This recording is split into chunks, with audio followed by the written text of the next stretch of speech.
Hey guys, hope you're doing well. So today we will be dating the Torah to the Hellenistic era, or more specifically circa 270 BC.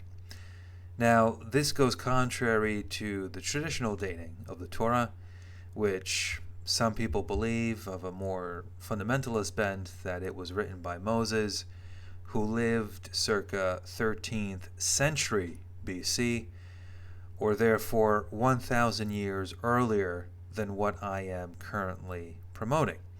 But as we will see, the case of the Table of Nations is one of those proofs that will demonstrate that it has to have been written in the Hellenistic era.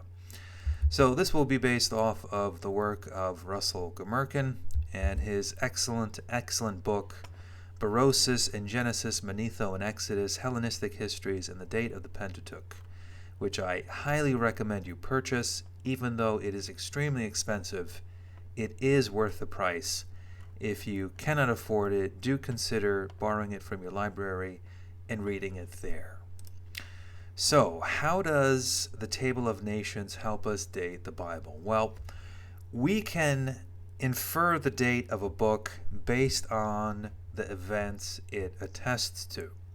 So, for example, if we have a book that we don't know the date of, but the book mentions the existence of the Soviet Union and that the Soviets invaded Afghanistan, we can safely infer that the author must have written the book after the invasion of Afghanistan, and so therefore it must be dated after 1979. Likewise, if the Bible contains elements of events that we can, with some degree of certainty, pinpoint when they occurred in history, we can therefore infer that the author of that particular text must have existed after said events. Now, we will see how this applies to Genesis 10. This is from the New English Translation on BibleGateway.com. The so-called Tables of Nations. This is the account of Noah's sons, Shem, Ham, and Japheth. Sons were born to them after the flood, as Genesis 10:1 states. So, verse 2 contains the sons of Japheth, verse 6 contains the sons of Ham, and verse 22 contains the sons of Shem, and this is where we will begin our investigation. So, according to verse 22, the sons of Shem were Elam, Ashur, Arphaxad, Lud, and Aram. Now, of these five entities, we know four with some degree of certainty. So, Elam was a kingdom east of Babylon along the Persian Gulf. Ashur refers to the Assyrian kingdom. Arphaxad is the one that's somewhat tricky to identify, but we know the last two. Lud refers to the kingdom of Lydia in Asia Minor, and Aram are the peoples of Mesopotamia and Syria. So the question arises, how are these five unified? They represent different nations, different peoples. There does not appear to be any ethnic connection to them or any racial. Well, racial is disputed, but no specific ethnic connection nor religious connection. There is, however, a political reality that unifies them. And so, therefore, we can ask, what political reality can connect them to Shem? And we will begin by looking at Lud, or the kingdom of Lydia. Okay? So this is a map of the so-called, quote, Oriental empires, unquote, of around 600 BC. You see here that Lud, or Lydia, is a kingdom in Western Asia Minor. You also see kingdoms of the Chaldean Empire, which is this green color, which contains Syria, Mesopotamia, and Babylon. And then the Median Empire contains Elam, which again we said is in the eastern part of the Persian Gulf. Okay. Now you see here that Lydia is an independent kingdom during this time period and is independent from 700 to 547 BC. And the other areas that relate to the sons of Shem are also independent or part of different political organizations, and therefore Shem cannot be identified here because there is no superstructure that connects these different areas of the world. Okay. Now, if we look at the time of Moses, allegedly, when Moses allegedly existed circa 13th century BC, here is a map of Mesopotamia and the ancient Near East. And again, you see Lydia did not exist at this time, but it would be the region under the Hittite Empire. And then, of course, Mesopotamia would fall under Kassite Babylonia. And Elam here you see is a kingdom, although again these are all separate entities. There is no superstructure identifying them, and therefore there cannot be identified in the time of Moses, who most probably was a legendary or mythic figure.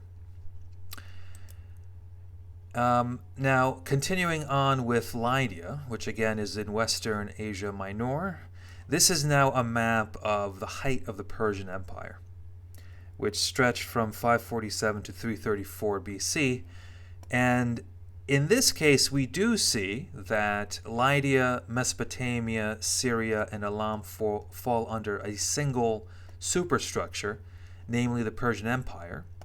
But as we will see, it cannot be the Persian Empire because the Persian Empire's dominion is simply too great.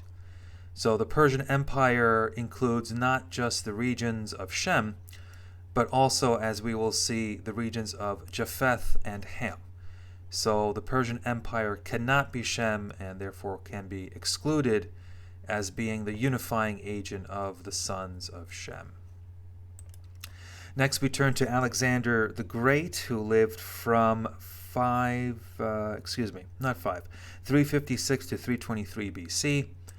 He conquered a vast region of the world. Again, much of the Persian territory was conquered under him, including Lydia, Mesopotamia, Syria, and Elam. But again, Alexander's empire is simply too large.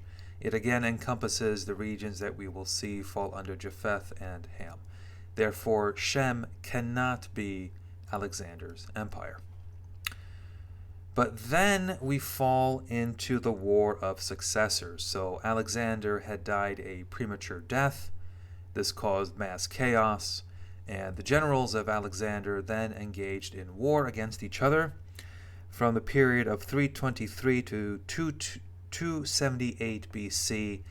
And it is here that we begin to see a possible identifier for Shem. Now, here is the kingdom of the general Antigonus.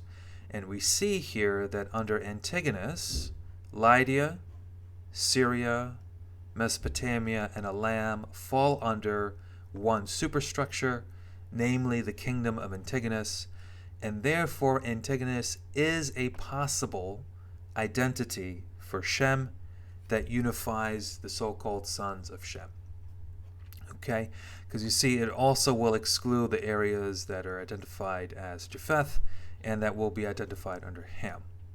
There is one other possibility for Shem, and that is during the post-successor war period from 278 to 246 BC under the Seleucids and the Ptolemaic kingdom. Okay, here again, Lydia, Syria, Damascus, Mesopotamia, and Elam all fall under the single entity as the Seleucid Empire. So therefore, Shem can either be identified as the kingdom of Antigonus, circa 315 BC, or the Seleucid Empire, circa 270 BC. But what you will notice is that we are far removed from the alleged time of Moses. Okay, if this is in fact correct, right? We're dealing now with, circa 300 to 270 BC, or the Hellenistic era. Okay, so the question is, can we differentiate? Can we further narrow down this timeline, either during the Seleucid period or during the time of Antigonus? And the answer is yes. One of the key things you will see is that the map of Antigonus includes Cappadocia. So you can't really see it here, but under the map of the Seleucids, you see Cappadocia falls under a purple color. Now, if Cappadocia were to be under the reign of the Seleucids or under the reign of Antigonus, we would expect the region of Cappadocia to be listed as one of the sons of Shem. However, if we turn to the Table of Nations, we will see that the region of Cappadocia falls under the sons of Japheth. So therefore it is not falling under the dominion of Shem. Cappadocia falls under the son of Gomer, Gomer being universally recognized as Gmiria, or according to later Armenian sources as Gmir. Gmir included the region of Cappadocia. Therefore, we can safely exclude the time of Antigonus, since the kingdom of Antigonus included Cappadocia, and therefore the Seleucids are the best fit for Shem, as Cappadocia at this time does not fall under the Seleucid Empire. So, if we are now tightening the identity of Shem with the Seleucid Empire, do the other corresponding identities in the kingdom, in the Table of Nations rather, can they be identified in this map? And the answer is yes. So, we can identify Ham as the Ptolemaic Egyptian kingdom. And we'll note that in the Table of Nations, Canaan is the son of Ham, which indicates that we're dealing with political control. Canaan was under the political control of the Ptolemaic Egyptian kingdom. Likewise, Put is identified as the son of Ham, and Put has been traditionally identified as Libya. Cush, of course, refers to Nubia, and so we see that Ham quite nicely fits with the Ptolemaic kingdom. Now, lastly, we're going to take a look at Japheth and the sons of Japheth, and you will see here that there appears to be a connection with the former Persian Empire that Alexander could not conquer, or other states that gained their independence by 278 BC. So it appears that Japheth refers to these regions. So like we said, Gomer or Cappadocia, etc., all nicely fit with Japheth. Okay. So the conclusion, therefore, is that the author of Genesis 10, or the Table of Nations, that speaks of Japheth, Ham, and Shem, appears to be speaking of the reality circa 270 BC, where we can identify the Seleucid Empire as Shem, the Ptolemaic kingdom as Ham, and Japheth as the regions of the Ionian Greeks and other states that regained their independence by 278 BC. Okay?